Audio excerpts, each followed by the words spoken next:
Welcome, blood brothers and sanguine sisters, to Deeply Discussing Dexter. I'm your host, Dale Maxfield. I'm joined by Aaron Caldwell. Hello. Brooke Merritt. Hi. And Zach Roland.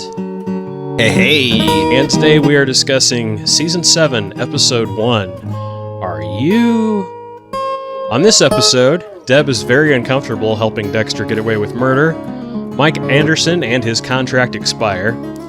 Quinn and Batista decide to drop their empty threats. Lewis's sweet gaming laptop is sponsored by Razer this year. And we learn the Ballad of Banjo, Deb's momentary childhood pet. What did you guys think of this episode overall? I actually really liked this episode. It was way better than anything season 6 had for us. But we finally got to see what would actually happen if Deb found out about Dexter. And I think they both played it perfectly. And I just really enjoyed this episode. And I could not be further on the opposite side of that. I thought Really? this episode was super, super boring. I was like, this is where I really start to hate Dexter. I can feel it. And You thought this episode was boring. I thought this episode was terrible. And I liked this one. I thought we were, getting back to the promise of the earlier seasons after that hell that was season 6. I thought 7 starts out pretty good. I mean, we'll get into it more in the episode, but just think about the fact that this is the first episode after, literally seconds after Deb finds out that Dex is a killer. And by the end of the episode, she knows he's not just a one-time killer, he's actually a monster and serial killer. They actually did all of that in one episode of Dexter. They didn't drag it out for a season. Yeah, well, they're learning from their mistakes, but it doesn't make the content any better. Okay. Fair enough. Wow. I mean, you gotta give them credit for when they actually get something right. Because, man, season 8's going to be a real downer for you. That's what I get the feeling about right now. So it's going to be a rough 2 seasons for me. There's no Lila. Yeah, I was surprised by how much I did like this one. I wasn't expecting to because, of course, I don't remember anything. And I thought it was exciting. I thought it was really well performed. I thought we got a payoff from such a, something we've been waiting for all these years. I thought they set it up pretty well. In hindsight, a lot of people give this season a lot of credit. They think it was actually a good one. Everybody seems to universally think it's better than season 7 or season 6. It's certainly better than season 8, but it gets ranked there's some people that will rank it above season 3. There's people that will rank it above season 5, and I'm not sure they're totally wrong for doing that because it has some things going for it. But Zach, congratulations. You're the only one of us that avoided liking a Scott Buck episode this time. So, right. Well done. I can sniff him out. It starts with Dexter trying to drive to the airport but running out of gas. All his credit cards are declined. He gets cash out and makes it to the airport and starts to buy a ticket to Budapest, but it turns out to be a fake out. We return to Deb witnessing him kill Travis. Deb draws her gun. Dexter tells her that it's Travis Marshall on the table. He plays scared/confused and asks her to lower the gun. Dexter claims to have snapped after running into Travis at the old church. He had a lot of anger after Rita died. Deb says that it doesn't explain why Travis is wrapped in plastic. Dexter claims that it was all second nature not to leave a trace as a forensics expert. Deb wants to call it in. Dexter says it looks too weird. He thinks that even with an insanity plea, he's going to lose his career and his son. He suggests that they just get rid of the body. Deb balks. Getting caught with the body would look worse. So Dexter hatches a plan to make it look like Travis committed ritual suicide and cover it up with fire. Deb goes to get gas. Okay, I want to go back to the fake out real quick. Was this really a fake out? It seemed more to me like a flash forward, which also kind of comes back a little bit later when he finds out why his credit cards aren't working, because this is the only reference they make to him knowing his credit cards aren't working. No, you're right. In my notes that I just read, I call it a fake out, but it does turn out to be a flash forward for later in the episode.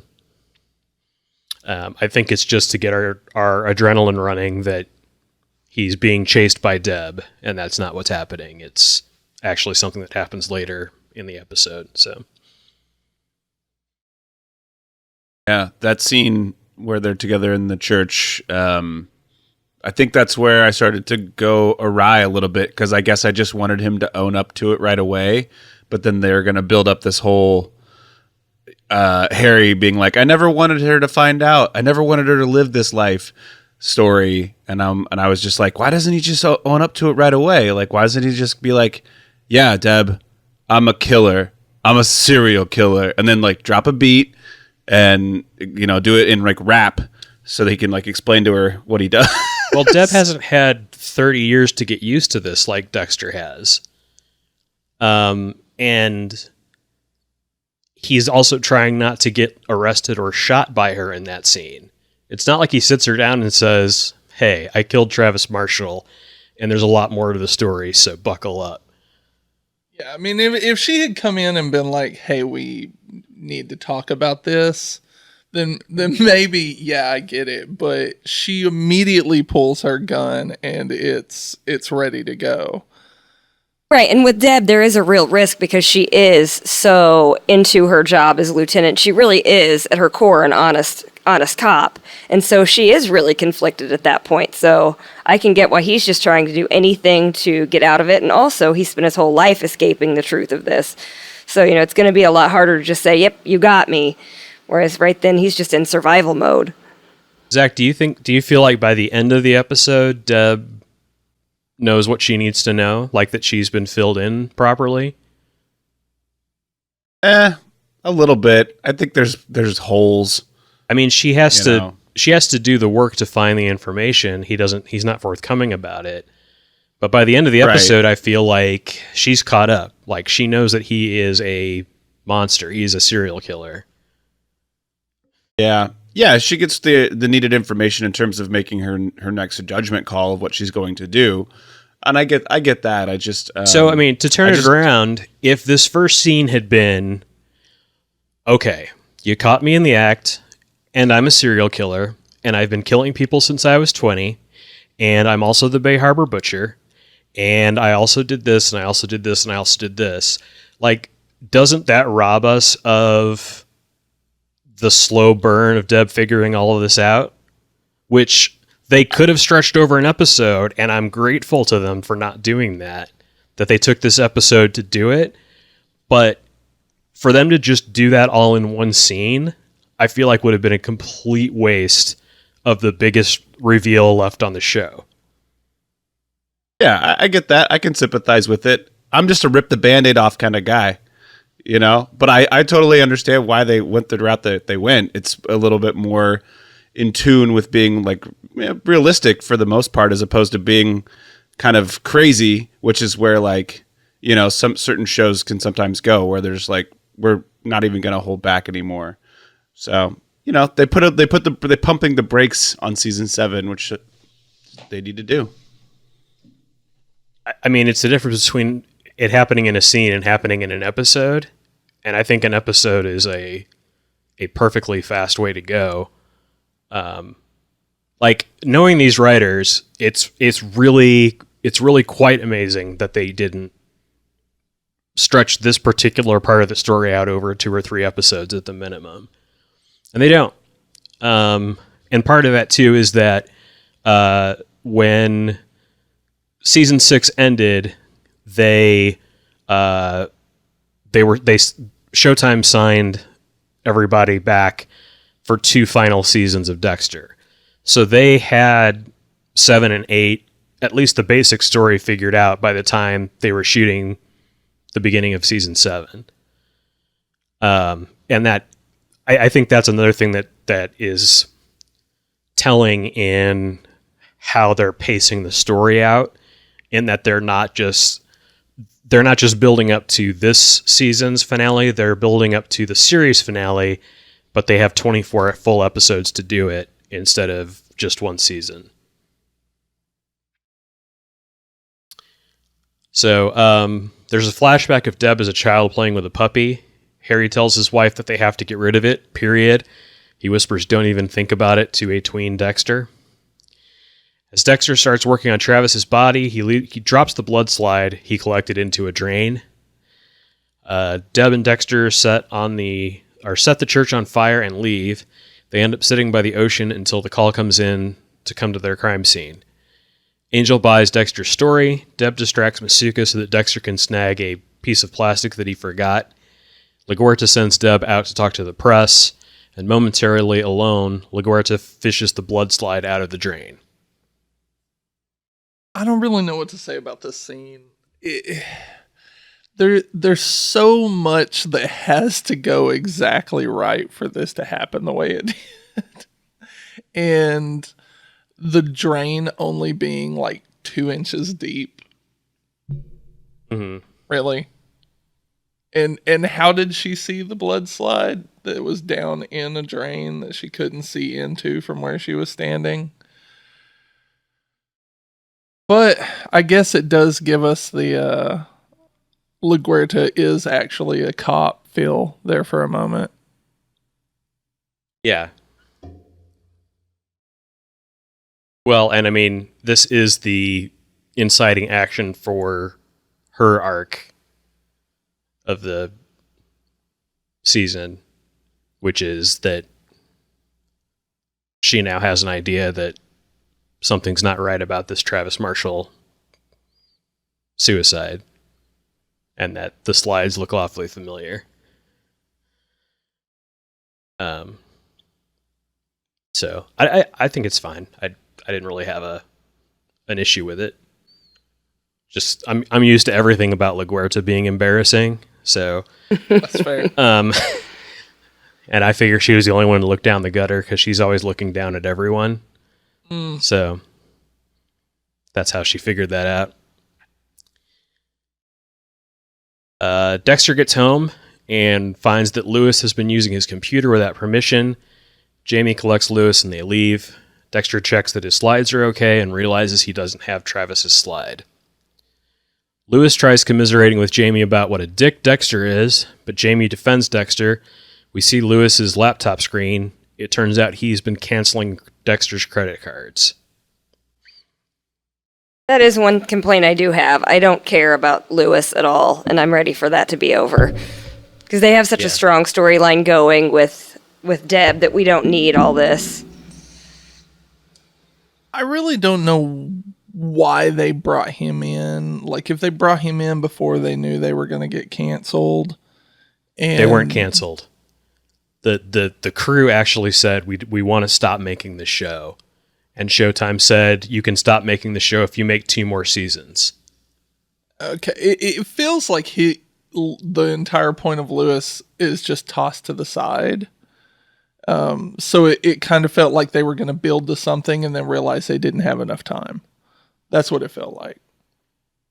So I'm actually happy with Lewis being here in season 7 because they set him up pretty well in season 6 and didn't resolve anything with him in season 6.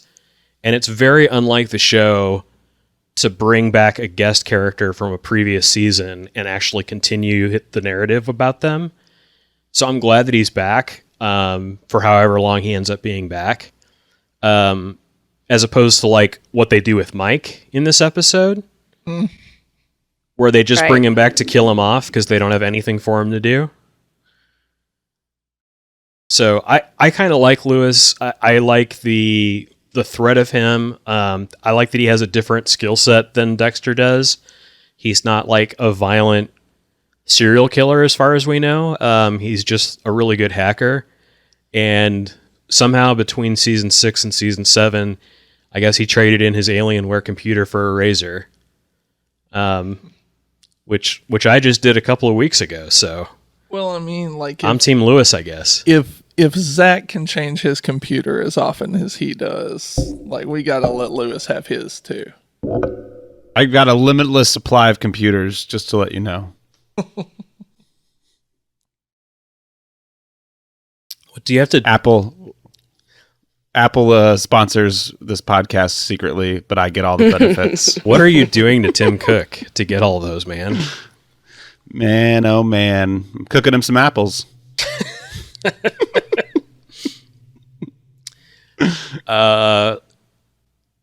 Deb watches her own press conference from home. Mike calls and asks Deb why they didn't find Travis's car. Then Mike pulls over to try and help a guy with a flat tire. Despite the guy refusing help, Mike opens the trunk to find the lug wrench. Instead, he finds a woman's body.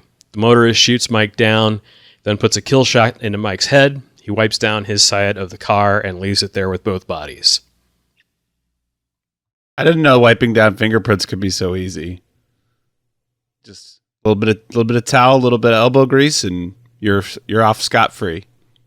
I think it probably makes a difference about how long he's had that car. And by the way they treated it, must be like the first time he drove it. Because otherwise he'd have DNA all over the place in there. Also, it's Miami Metro. Yeah. Well, they don't find the fingerprint that he does leave, but we'll get to that. Deb asks Dexter how he happened to have plastic wrap, knives, a rubber apron, and plastic sleeves. Dexter tries to play it off, but Deb doesn't feel right. Dexter apologizes for getting Deb involved. Deb says, "But I am involved." Dexter has another flashback. Deb sobbing that her puppy, Banjo, had to go back. Deb's mom says it was her fault for not talking to Harry first. Dexter says to himself, "No, it was my fault." And then season 1 Cody appears and blames himself in the mirror. It was Always all Cody's my fault. Always Cody. You know what? Early nomination for Best Actor. Best performance right there. Season 1 Cody. Season 1 Cody, yeah. Deb gets called to the scene of Mike's murder. Dexter smashes a wall and pulls out a getaway pack, as we saw earlier in the flash forward. Dexter works the girl in the trunk. He pulls up an iPhone app, Aphis Mobile, and scans her fingerprints. Aphis is the real fingerprint database that the police and the FBI use. And I really seriously doubt that they have a iPhone app. At least it's Called Aphis Mobile. Don't in think 2012. But he scans her fingerprints and he gets an ID for Kaja Soraka. Masuka is unable to find fingerprints from the wiped down driver's side, but Dexter finds one on the turn signal and keeps it for himself. Everyone forgets the turn signal. Yeah, he acts like that's something people don't know to do. I'm sorry, if you're trained in forensics, you probably do know to check the turn signal. I'm pretty sure that's basic. Yes. The whole dusting process and... What about the radio? I mean, you know a guy's going to touch a radio. A guy can't not touch a radio when he gets into a car. Mm-hmm. There's more than just the steering wheel, but apparently Miami Metro Forensics doesn't realize this. Masuka couldn't be bothered. Like, I was using 9 of his fingers to do coke, and the only other one was on the wheel, so... Deb sits in her car watching Dexter get ready to leave and has a flashback to Travis's murder. She's startled by another law enforcement officer telling her that the scene is clear. Back at Miami Metro, Deb stares at Dexter through his office window. She then goes to evidence to look at the ice truck killer file. She sees plastic wrap and has a brief memory of herself being tied down in plastic wrap from that time that Brian tried to get Dexter to kill her. She wasn't fully conscious and did not see Dexter at that time. Okay, so this brings up another thing about the one of the opening scenes. She mentions now having this memory that she couldn't really remember what was real and what was fake way back when that happened. And so why didn't Dexter just M99 her in the church? Like, get close, get her down, M99er. Now she doesn't remember. And you can play it off anyway. I mean, like, to what end? What's he going to do with her? Just, like, leave her on the floor? No, like... Like, you got tired, Deb. I don't know what happened. Bring her to and make up a story that, like, Travis attacked her and he killed Travis and he's had time to clean up and all this stuff. But this isn't Men in Black. You can't just erase someone's memory. I mean, Deb kind of sucks, but she's not that bad of a detective. She also later in this episode remembers something that she can't possibly have remembered, which is Dexter and Brian fighting over whether or not they were going to kill her, because she was absolutely unconscious when that happened. But now they've rewritten it so that she was kind of awake a little and has this, like, vision of it. That's an astral projection. Uh-huh. It's easy. Out-of-body experience. She can see everything. She can hear everything. I do it all the time. A lot of mushrooms. Her flashback was from above her, so... Hey! There you go. Deb's doing a lot of treadmill meditation these days. She spends a lot of time in the Upside Down. Yeah. Angel has found that the dead stripper worked at a club owned by a man with 4 other clubs.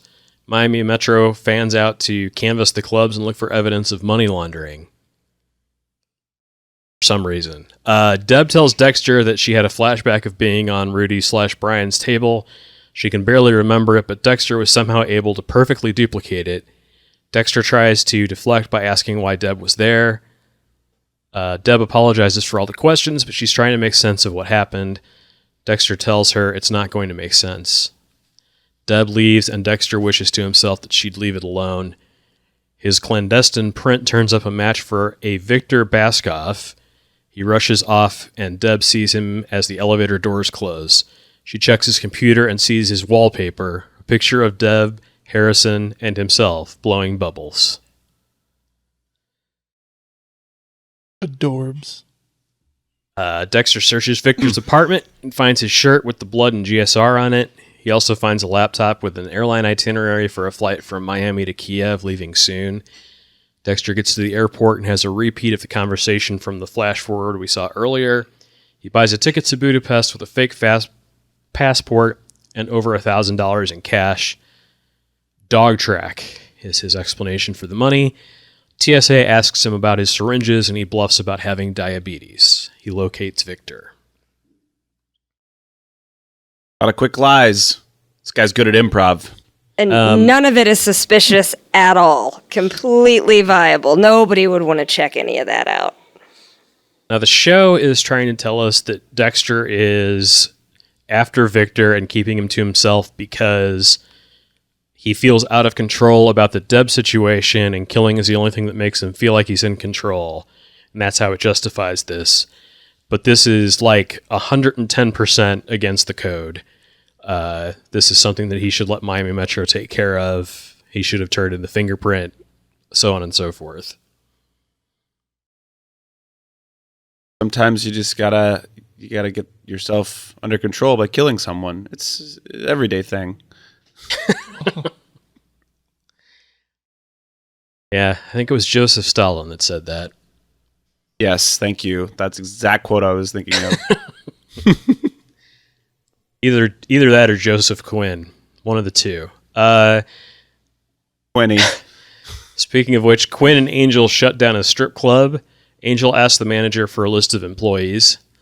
Dexter follows Victor into a men's room with a wheelchair. He M99s him and wheels him to a locked, unclaimed baggage locker. Angel tells Deb that they found what is probably the dead stripper's blood near the door, but have no witnesses or cooperation from anyone at the club. Angel and Quinn go to have a drink to remember Mike. It turns out Angel didn't really put in for Quinn to be transferred, and Quinn never really tried to fight it with his union rep. Quinn also isn't sure he has a drinking problem. Who knows? We might never get to the bottom of this. It was one of these two. It was one of my favorite Quinn moments ever. He's just a complete asshole to Angel. This is just office politics right here. This is real simple. Just I said I was going to do this thing, but I really didn't do that thing. So fuck you. No, fuck you. And then Male bonding. Pardo comes in. Yeah, Male bonding, just like Miguel and Dexter. Yeah, exactly. You don't fuck me. I fuck you. No, he fucks you back. Fuck back. And Burke just has nothing for this. I have nothing to say. It never gets old to fuck you back. I just enjoy listening to it. You could have yelled Freebo or something. Oh no, please God. Start making that my contribution every week. Just yelling Freebo. Bring that back. Victor wakes up in the cavernous unclaimed baggage room. He tells Dexter that he has a very dangerous friend. Dexter puts Victor's head in a plastic bag and bashes it with a fire extinguisher. So much for not letting knives through the TSA. A fun way, though. It's a real fun way to kill someone. If you've never done it, I recommend it highly. Thanks for the recommendation. I actually really enjoyed this scene. Because Victor just, he has no patience for this. He's like, are you going to let me go? No, then get it over with. Yeah. Let's do this. That's thug life, baby. That's how thugs do What it. a champion. Yes. He didn't have time for Mike, doesn't have time for this. Strip club manager calls his Ukrainian mob boss to tell him that Victor's flight lands in a few hours, but that the dead cop is still causing them trouble. Dexter removes Victor's body in a giant surfboard bag. Deb interrupts a vigorous run on a treadmill and calls Jamie. Jamie says that Dexter is working all night. Deb asks if that happens a lot, Dexter working overnight, and Jamie confirms that he works crazy hours. Dexter has another flashback. He tells Deb that it's his fault that she couldn't keep Banjo. Harry steps in and says Dexter's allergic to dogs. Harry tells Dexter that he must never tell Deb the truth about himself. Dexter muses that he should have killed Travis immediately instead of trying to save him. But we all knew that from watching season 6. And season 4. And season 3. Yeah. I think he would have learned by now. Just kill him. Kill everybody. Dexter has another flashback. No, he doesn't. I'm just kidding. Deb remembers more. Flashbacks. He has a flash forward to the end of the series. It's really embarrassing. Deb remembers more about Brian and Dexter discussing killing her. Brian tells Dexter, you can't be a killer and a hero.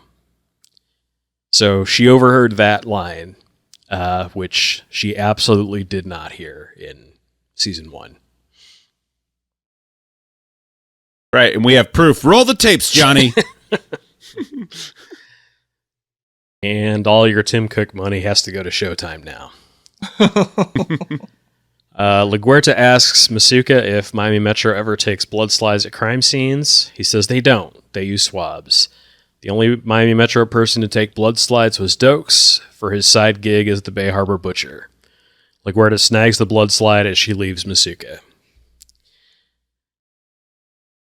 That's the, what is that?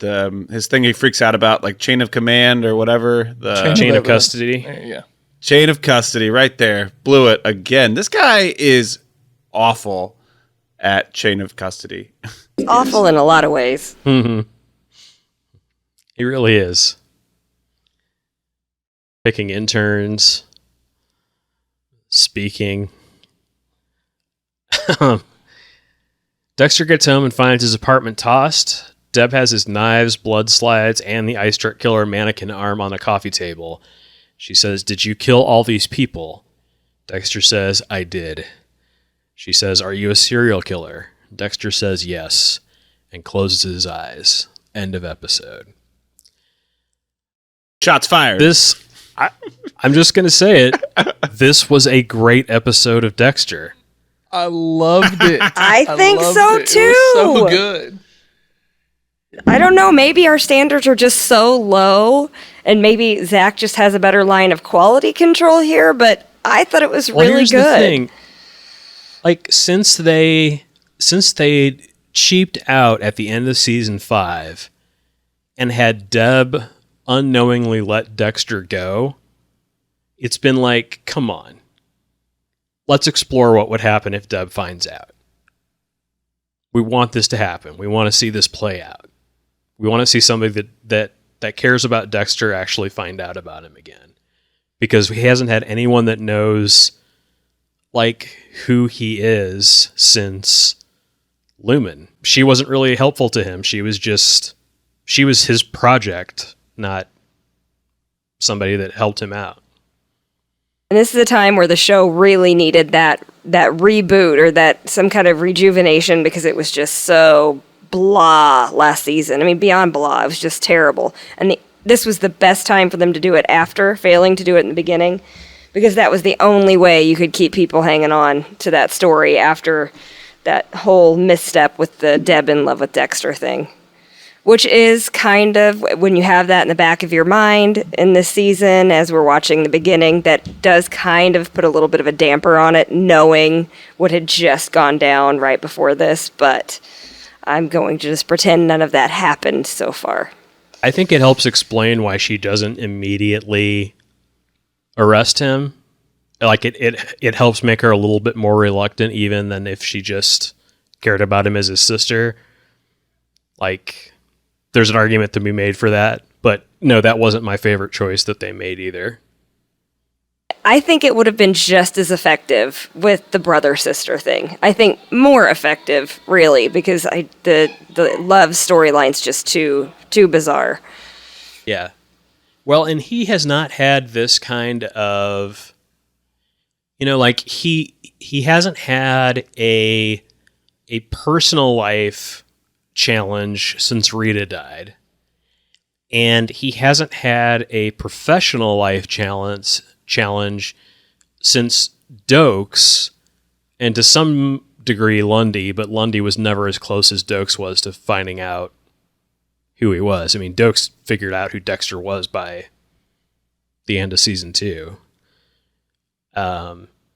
So a lot of this is just like, as a viewer, you're like, finally. Like, we're finally moving the story forward. After season 5 and season 6 were both just kind of coasting along and not really going anywhere. And here we are, the very first episode of this season, and they're leaving us wanting more with this cliffhanger. Like, at the end of season 6, you're like, oh God, what's she going to do? And then the start of the end of the premiere of season 7, you're like, oh God, what's she going to do? Yeah. It's great. And every week for the last long time, it's just I'm dreading watching the next episode, just doing it because I have to. I actually was looking forward to this episode, and I'm looking forward to the next episode.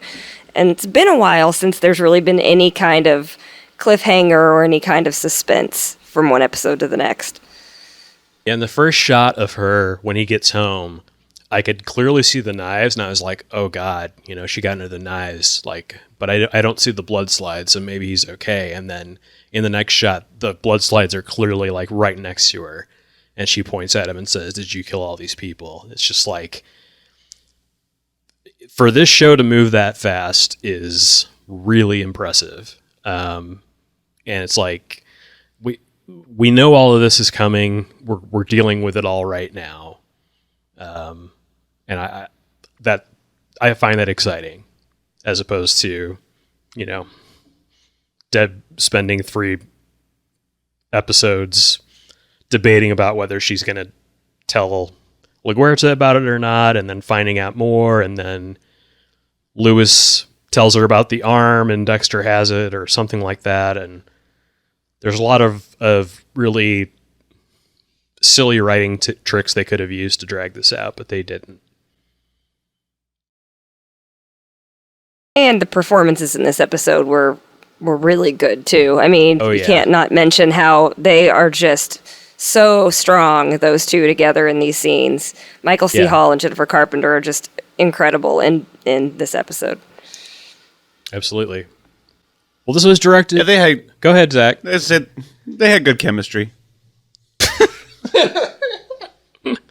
Okay. We got one positive statement out of Zach Sorda that he seemed like Zach. he didn't really entirely want to even say. How charitable of you. This was directed by John Dahl, who directed 16 episodes total, and it was written by good old Scott Buck, who previously wrote the last episode, the season 6 finale. He, of course, wrote 18 episodes total, 3 per season, until he took over as showrunner in season 6, and then writing 2 episodes per season from seasons 6 through 8. What was your best line of the episode?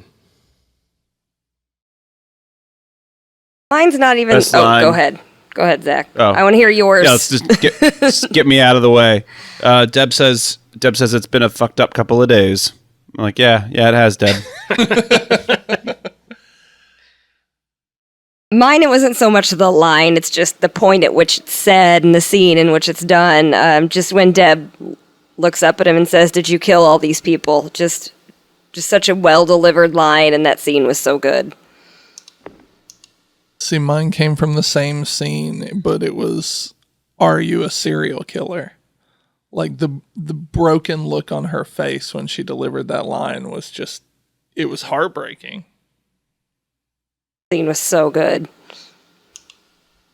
Yeah, I'll let you guys decide if this is best or worst, but I'm going to bring back, who knows? We may never get to the bottom of this.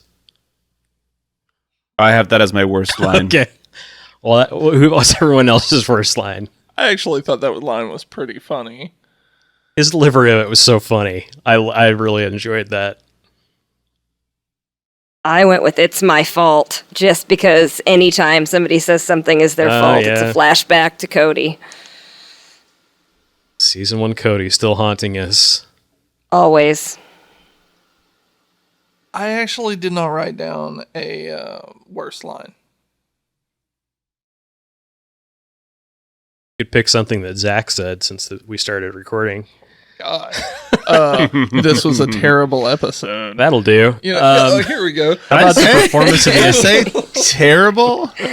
How about the performance of the episode? I don't know how it could I'm go going to give it to anybody Mikey but Deb. Boy. Oh, sorry. Oh, okay. Well, leave it to Zach. I was saying it can't be anybody but Deb, but I should have known Zach was going to go somewhere with it. Yeah. I'll give it to Mike. I was going to give it to the stripper in the trunk, but I figured Mike was trying to be a good guy, so, you know. Sucks to be shot when you're just trying to be a good Samaritan. Mike. And his and one nobody scene. seemed sad. Nobody seemed sad at the crime scene. Nobody Did was. anybody? They did not. Nobody was upset. Why did they even have a drink in his honor? Nobody cared that he Because died. he was Because they're He was a alcoholics. Listen, a transfer from Chicago doesn't have a lot of friends, okay? Also, Hard being in a new Barely. city. Also, he was a dick. Like, he constantly was just trashing Deb, and as you know, Deb is the best because she gets a performance of this episode, this excellent episode. He was the worst. The worst. I don't think so. We've What seen are you much guys doing to worse. me? Opposite? This is opposite day? What's happening? We all got together and planned we were going to just disagree with everything you said. Dope. Hey guys, that's season 7, episode 1. Thanks for joining me. Thanks everybody for listening. We'll see you on the next Deeply Discussing Dexter.